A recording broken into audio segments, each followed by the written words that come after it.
ஏன்னா ஒன்னா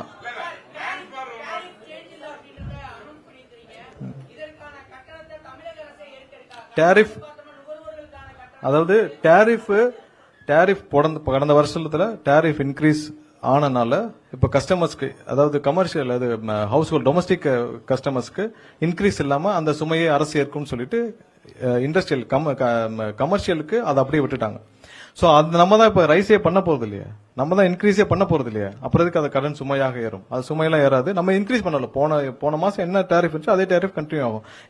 இந்த வருஷத்துக்கான ஒரு டேரிஃப் சேஞ்ச் இருக்குல்ல, அந்த 3.58% அது பண்ண போறது இல்ல. கடந்த வருஷம் 3.31% பண்ணிருக்காங்க.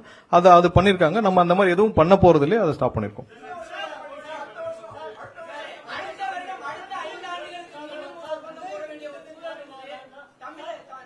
இப்போதைக்கு நிப்பாட்டி இருக்கிறோம். அடுத்து திட்டம் மட்டும் சொல்லுவோம். அடுத்து வேற பாருங்க, இந்த வருஷம் டேரிஃப் ரிவிஷன் கிடையாது. பொதுமக்களுக்கு நிறுவனமும் எடுத்து விட்டது, அரசும் எடுத்து விட்டது. டேரிஃப் ரிவிஷன் கிடையாது. அதை நிறுவனமும் பியர் பண்ணிக்கிறோம். நம்ம டேரிஃப் ரிவிஷன் கிடையாது. எண்ட் யூசர்ஸ், அதாவது கன்சியூமர்ஸ்க்கு அந்த சுமை இருக்காது, அரசுக்கும் சுமை இருக்கு. நம்ம ரிவிஷனே பண்ண போறோம்னு சொல்லிட்டோம். அடுத்தது ஆச்சி மசாலா. எந்த சமையலும் ருசி தேடும் ரகசியம். 20 ரூபாய்.